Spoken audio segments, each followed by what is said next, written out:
wabarakatuh. Waalaikumsalam. Bapak Ibu yang saya hormati, terima kasih. Mohon maaf diganggu sebentar. Kebetulan hari ini saya sebagai CGP kedatangan Bapak Wawan sebagai pengajar praktik. Kaitannya hari ini akan melakukan pendampingan individu terkait visi guru penggerak dengan visi misi sekolah. Nah, untuk pertama-tama nanti akan ada pemaparan pengarahan dari Bapak Wawan. Mana Pak? Nah ini Yudi Pak sebagai wakil kurikulum.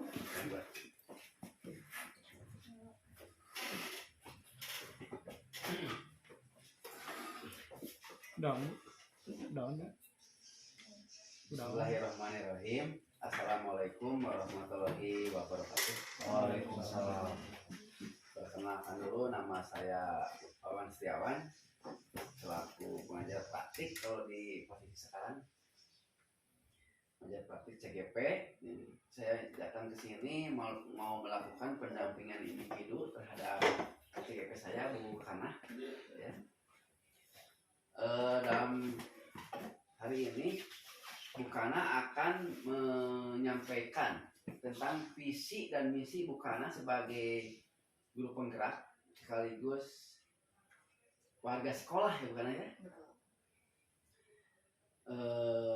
Dimana visi dan misi Bu Kanah ini bukan artinya bukan mau merombak, bukan, tapi mau menyelaraskan ya. Mau menyelaraskan visi misi Bu Kanah sebagai guru penggerak, sebagai warga sekolah dengan visi dan misi sekolah yang sudah ada ya. Apakah visi misi sekolah itu sudah sesuai dengan visi misi kami sebagai guru penggerak? Karena guru penggerak itu visi misinya itu berpihak pada murid. Jadi kami dari guru penggerak menginginkan bahwa program-program sekolah itu harus bergerak atau bertujuan untuk mengutamakan murid gitu. Tadi saya sudah ngobrol sama Bapak di luar. Ibaratnya gini Pak, kalau dulu murid ini dianggap sebagai kertas kosong, kita isi gambar apa saja, tulisan apa saja, maka akan seperti itu hasilnya. Tapi kalau sekarang kita harus beranggapan bahwa murid itu bukan kertas kosong lagi, tapi kertas yang sudah ada sketnya, yang sudah ada gambaran-gambaran tipis ya.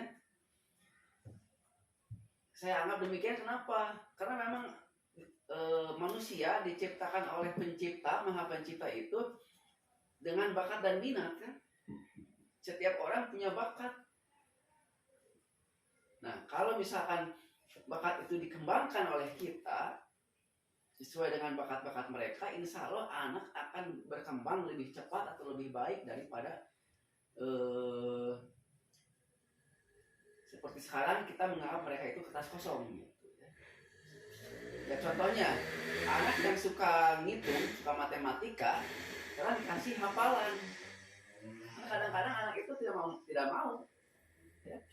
Tapi ada anak yang tidak suka matematika, kita kasih matematika, sebaliknya kan. Nah, kita seharusnya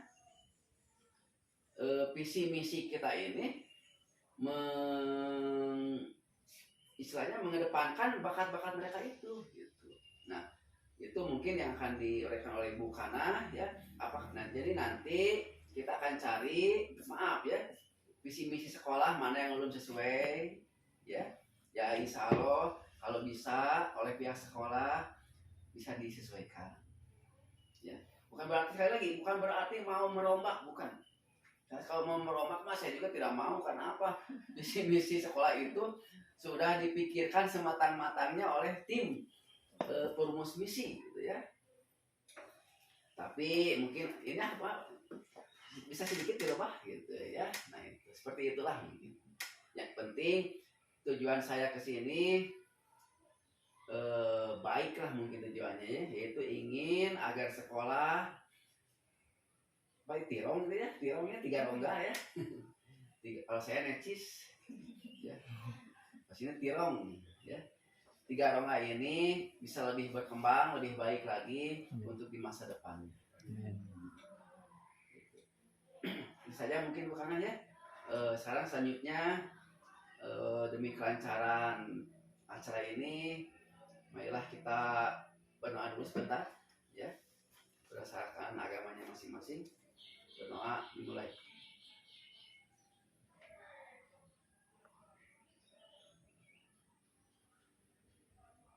Selesai. Mudah-mudahan acara ini bisa berlangsung dengan lancar, ya, dan ada guna dan manfaatnya. Ya, silakan Bu Kana, mau lanjutkan.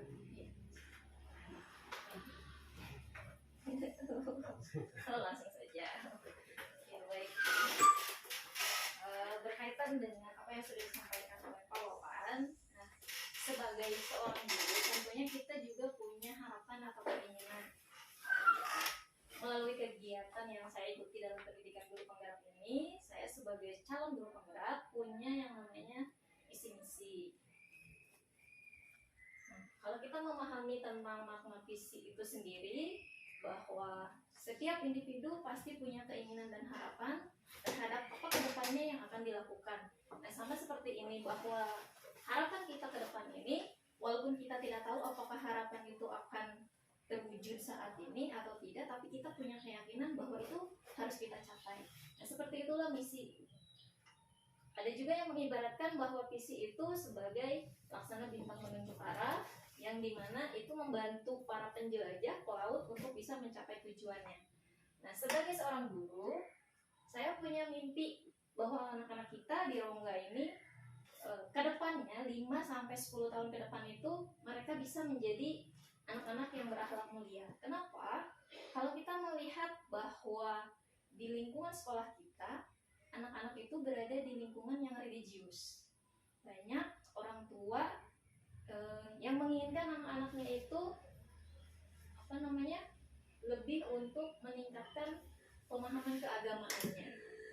Makanya saya berharap bahwa anak-anak kita ke depan itu bisa memiliki karakter yang berakhlak mulia. Selain itu juga mereka diharapkan nanti ke depannya itu punya kemampuan untuk mandiri, kreatif, bahkan mereka bisa mencapai keimpian mereka masing-masing, sukses di bidang yang mereka impikan saat ini. Misalnya mau ada yang jadi dokter, polisi, pasti Bapak Ibu guru juga seperti itu. Harapannya anak-anak kita akan menjadi sukses. Selain itu, mereka juga bisa terus belajar, tidak hanya sampai lulus SMP. Syukur-syukur sampai nanti mereka lulus kuliah gitu, sampai mereka berkeluarga tetap belajar gitu. Makanya harapannya bisa menjadi pembelajar sepanjang hayat.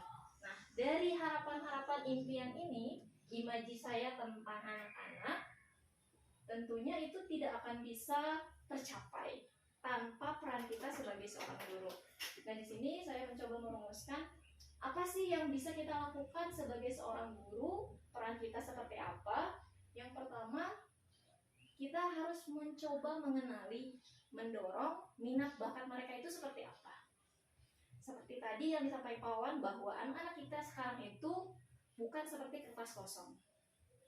Kita menggambar mereka jadi guru misalnya, mereka nanti akan jadi guru. Tapi mereka itu sudah punya bakatnya tersendiri. Dari bakat itu pasti mereka punya minat atau keinginan. Nah, dari situ kita bisa membantu untuk mengarahkan mereka supaya bisa mencapai impiannya.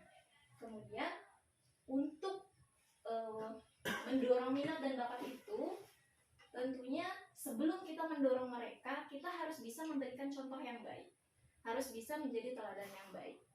Seperti yang disampaikan oleh Ki Hajar Dewantara, bahwa kita itu harus bisa ingarso sung tulodo. Kita di depan harus bisa menjadi teladan. Nah, menjadi teladan, menjadi fasilitator, kita menyediakan segala kebutuhan mereka sesuai dengan minat dan bakatnya. Nah, dari situ kalau mereka sudah difasilitasi, kita tinggal mendorong sebagai seorang motivator. Nah, kemudian kaitannya dengan pembelajaran, tentunya kita harus bisa menciptakan pembelajaran yang menyenangkan. Tadi tujuannya untuk bisa memfasilitasi. Selain itu juga pembelajaran yang kita lakukan tentunya harus berpihak sesuai minat dan bakat mereka. Makanya salah satu dari nilai guru penggerak dan peran guru penggerak itu bahwa pembelajaran yang dilakukan itu harus berpihak pada murid. yang keempat, tentunya pembelajaran yang menyenangkan itu harus kita fasilitasi dengan media dan metode pembelajaran yang inovatif. Saat ini kita bisa ikut pelatihan berbagai macam tentang pembelajaran menggunakan media, metode gitu.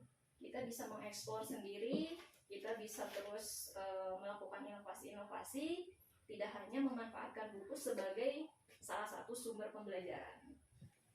Kemudian tadi kaitannya untuk bisa memanfaatkan metode dan media itu kita harus mengembangkan diri secara aktif. Dan tentunya ini semua tidak akan bisa terlaksana kalau saya hanya bergerak sendiri. Kita harus saling berkolaborasi, sama-sama berorientasi pada anak peserta didik kita. Seperti itu, Bapak Ibu. Nah, dari hal itulah, itu semua tentu tidak bisa hanya peran kita, tapi tentu butuh dukungan dari pihak sekolah itu sendiri. Dari mana? Sekolah itu harus bersih, aman, dan nyaman. Walaupun kita tahu lingkungan sekolah kita mungkin belum sepenuhnya memfasilitasi itu. Kemudian juga kita sudah punya perpustakaan, alat-alat TIK sudah mendukung, hanya memang ruangannya yang belum tersedia. Kemudian juga tadi bahwa kita harus memahami bahwa kita tidak hanya menargetkan kuantitas jumlah peserta didik yang harus kita pikirkan, tapi lebih ke kualitasnya seperti apa yang harus kita tingkatkan supaya itu semua bisa terlaksana. Nah, dari itu semua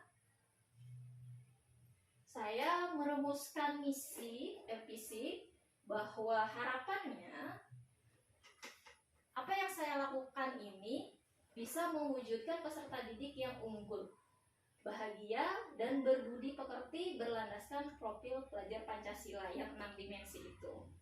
Kenapa seperti itu?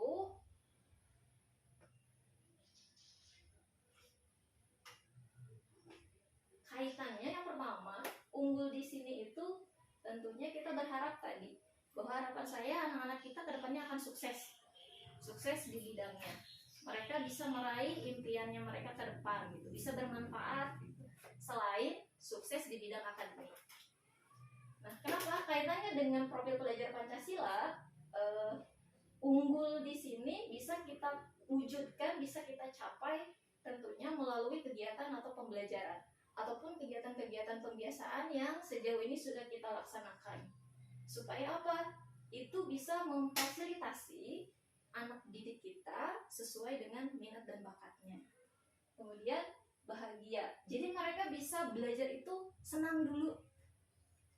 Kenapa? Kalau kita memfasilitasi mereka dengan pembelajaran yang sesuai dengan minat dan bakat, tentunya harapan pertama itu mereka tertarik dulu, senang dulu dengan pelajaran kita. Walaupun misalnya kita ngajar bahasa Inggris, anak-anak itu pasti di awal itu akan bilang, Bu, bahasa Inggris itu susah gitu.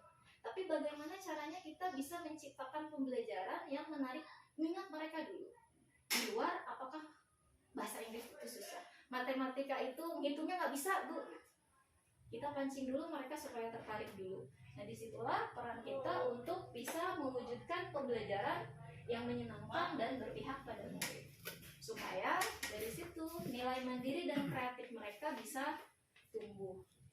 Kemudian yang ketiga, kaitannya dengan anak-anak itu supaya berbudi pekerti, ini kaitannya dengan dimensi beriman dan bertakwa dan juga berakhlak mulia. Nah, dari situ dengan kelebihan yang ada di lingkungan kita, kita bisa memanfaatkan itu untuk bisa terus menumbuhkan dan meningkatkan kaitannya dengan budi pekerti. Jadi tidak hanya kaitannya mereka harus sopan santun, tapi juga keimanan dan ketakwaannya terus bisa ditingkatkan. Seperti itu. Ini adalah visi saya sebagai seorang guru penggerak. Nah, untuk misinya supaya bisa mencapai tujuan dan harapan itu, yang pertama tentunya kita harus merancang pembelajaran yang menarik dan menyenangkan sesuai dengan minat dan bakat peserta didik. Nah, disinilah peran kita sebagai seorang guru untuk memfasilitasi mereka supaya tadi unggulnya bisa tercapai, kemudian juga bahagianya mereka bisa tercapai. Nah, tentunya nanti di dalam mandiri, gotong royong, kreatif itu juga akan tercapai. Kemudian yang kedua, dari merancang pembelajaran ini tentunya harus kita laksanakan pembelajaran yang berpihak pada mereka. Misalnya, sesuai dengan minat tadi, kita mencoba menerapkan pembelajaran yang berdiferensiasi. Walaupun mungkin konsepnya sekarang baru muncul diferensiasi, tapi sebenarnya kita sudah mencoba melakukan itu. Hanya mungkin baru sekedar pemahaman kita bagaimana bisa membagi anak-anak itu ke dalam kelompok sesuai dengan minatnya. Kemudian yang ketiga berkaitan dengan penumbuhan budaya positif melalui kegiatan sambut pagi. Misalnya di sini seperti salam sapa, sebenarnya di visi misi sekolah juga ini sudah dimasukkan, Bapak. Kemudian yang keempat berkaitan dengan pembiasaan beriman dan bertakwa pada Tuhan Yang Maha Esa. Ini kaitannya dengan visi yang ketiga tadi. Misalnya yang sudah saya lakukan itu berkaitan dengan di awal pembelajaran itu anak-anak diminta untuk melakukan surat pendek. Kemudian juga di sekolah dilakukan kegiatan sholat berjamaah. Setelah sholat berjamaah juga ada kegiatan membaca Al-Quran. Seperti itu. Nah, ini adalah visi dan misi sekolah kita, Bapak Ibu. Jika kita lihat di sini, visi sekolah kita itu mewujudkan warga sekolah yang patuh. Jadi sasarannya tidak hanya untuk anak peserta didik kita, tapi kita juga. Nah, patuh itu di sini apa? Yang pertama itu adalah prestasi, agamis, terampil, usaha, dan harmonis. Nah, sebenarnya ini sering kita lihat karena masih terpampang di sana ya. Nah, untuk mencapai visi yang patuh ini, sekolah merumuskan misinya itu yang pertama melaksanakan pembelajaran yang aktif, kreatif, efektif, dan menyenangkan, baik dalam kegiatan intra maupun ekstrakurikuler. Kemudian yang kedua, mewujudkan pendidikan yang menghasilkan lulusan beriman bertakwa melalui peningkatan ekstrakurikuler keagamaan. Yang ketiga, melaksanakan tata tertib sekolah. Yang keempat, melaksanakan kegiatan life skill sebagai bekal hidup mandiri. Nah, yang terakhir, melaksanakan kegiatan pembiasaan 5S, salam, senyum, sapa, sopan, dan santun. Itu Bapak tentang pemaparan visi saya sebagai seorang guru penggerak dan juga visi misi sekolah. Nah, dari sini Bapak Ibu bisa membandingkan apakah visi sekolah ini memang sudah sesuai dengan filosofi pendidikan Ki Hajar Dewantara bahwa apa semua kegiatan pembelajaran, kegiatan program sekolah yang dilaksanakan itu sudah berpihak kepada anak peserta didik kita, ataukah dari visi misi ini, dari visi misi saya, kira-kira ini sudah selaras, sejalan atau belum? Kalau misalnya memang mau diselaraskan, kira-kira saran dan masukannya dari Bapak Ibu seperti apa? Enggak, Bapak Ibu? Bapak Ibu ini sebagai salah satu perumus visi-visi sekolah, Pak, lokasi kurikulum. Dipersilakan, Pak. Assalamualaikum warahmatullahi wabarakatuh. Waalaikumsalam. Pertama Pak, maaf saya sebenarnya visi dan misi sekolah itu saya ekonomiskan sebelum datang ini udah mengingat ya Pak, perkembangan zaman, perkembangan kurikulum, baik itu mungkin memang sudah saatnya visi dan misi itu jadi kalau dirubah ya dirubah, kalau diperbaiki mungkin. Dan melihat apa yang tadi disampaikan oleh Bu Kana, alhamdulillah mungkin sebagai salah satu penggerak visi misinya mungkin bisa diaplikasikan di sekolah ini. Harus ada perubahan ya, tidak stagnan, ada perubahan mungkin nanti bisa dibicarakan lagi dengan informasi ya. Tapi saya secara pribadi saya apresiasi yang disampaikan mungkin Ada yang lain? Ini Pak Sandi, Pak Ilham nih sebagai yang terlama di sekolah, yang tahu perkembangan sekolah gitu dari waktu ke waktu, Pak. Ya betul. Apalagi sebagai pribumi di sini gitu. Enggak, Pak Ilham? Ada masukan, Ya. misalkan atau bagaimana ya silahkan gitu ya. Apa masukannya untuk visi misi sekolah ataupun visi misi yang sudah coba saya rumuskan, juga tidak apa-apa karena ini masih bisa diubah ya Pak ya. Masih bisa diubah. Ya, mungkin pemahamannya Pak, nanti kalau ada merancang pembelajaran yang menyenangkan tadi, nanti mungkin nanti bisa bicarakan lagi untuk tiap mata pelajaran bagaimana. Nah, Ya, betul. jadi mengapa pencerahan terhadap rekan-rekan gitu Pak. Jadi kalau nanti misalkan kita ada rapat, ya, nah itu bisa dibicarakan. Kadang-kadang maaf Ibu ya, bukan saya menggurui, bukan, maaf nih. Seperti matematika, saya kan ajar matematika. Rata-rata anak itu mendengar langkah sepatu gurunya saja. Gitu ya. Karena apa? Anak sudah membayangkan dengan datangnya guru matematika itu monster. Monster yang menyeramkan gitu ya. Ya, tapi alhamdulillah kalau saya mengajar anak-anak itu justru kan dulu. Ya kan? Bapak Ibu, makanya kenapa saya merumuskan visi dan misi ini, kemudian di misi juga saya masukkan itu bahwa kita harus merancang pembelajaran yang menyenangkan. Itu tadi tujuannya, sekalipun istilahnya anak-anak itu melihat kita misalnya tidak suka ataupun pembelajaran mata pelajarannya yang tidak menyenangkan gitu. Tapi kalau misalnya kita menarik minat mereka dulu gitu, jadi dari yang awalnya tidak mau, akhirnya mereka mau ikut, senang aja dulu di kelas. Jadi seperti itu. Jadi harapannya ke depan tidak hanya saya ataupun satu atau dua orang guru yang menerapkan pembelajaran itu, tapi semuanya bisa menerapkan pembelajaran yang seperti itu di kelas. Mungkin seperti itu Pak. Ya. Dan misalkan kalau kita mengajar, kita jangan memaksakan ya. Kalau memang si A itu anak itu tidak suka dengan matematika, misalnya karena kebetulan saya guru matematik, saya bilang gini aja, yang penting kamu hadir, ya, kamu lihat, insya Allah akan ada yang nempel walaupun sedikit, gitu ya. Dan kalau dipaksa-paksa juga, kalau memang dia tidak minat, nggak akan masuk. Makanya kalau saya bisa usul ke menteri, ya, rubah kurikulum yang diferensiasi. Ya, kalau saya bisa usul, mudah-mudahan dengan adanya CGP ini nanti ada program guru penggerak, kurikulum pun dirubah lagi ya. Itu kan kurikulum merdeka ya Bu ya. Nah ini kan kurikulum merdeka seperti itu. Ya. Jadi kurikulum merdeka itu artinya kurikulum yang berpihak pada murid dengan memperlihatkan atau memfokuskan pada minat dan bakat. Itu kurikulum merdeka. Jadi bukan hanya merubah struktur kurikulumnya saja gitu ya. Bahkan nanti mas saya kalau mau ada khusus kelas-kelas khusus di SMP itu, kelas sosial, kelas bahasa gitu, kelas eksak gitu ya. Jadi anak-anak yang suka eksak silakan masuk kelas eksak, yang suka bahasa masuk bahasa. Jadi bukan nanti di SMA saja, penjurusan itu dari SMP udah mulai harusnya. Karena saya pengalaman ngajar di SMK, pernah Bu ya ngajar di SMK.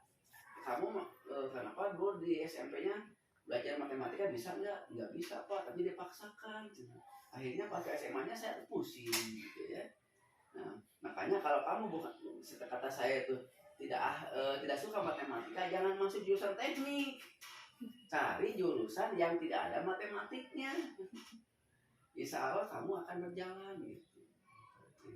Nah makanya visi dan misi Bu Kana sebagai guru penggerak itu mungkin bisa dilaksanakan di sini ya Bu ya. Bukan artinya dirubah, tapi disesuaikan saja. Yang penting bisa menjadi visi yang berpihak pada murid ya. Guru imah hanya sebagai tadi apa? Pertama suri teladan, yang kedua pemberi fasilitas, yang ketiga mendorong ya. Bukan artinya menggusur. Itu saja mungkin ya Bapak, Ibu. Kalau ada yang disampaikan lagi cukup ya. Kalau sebagai pengajar praktek, mohon maaf datang ke sini tanpa diundang. Saya hanya mendampingi Bu Kana saja. Terima kasih atas waktu dan perhatiannya. Saya mohon maaf bila saya banyak kesalahan. Ya, maklum masih belajar ya. Terima kasih. Assalamualaikum warahmatullahi wabarakatuh.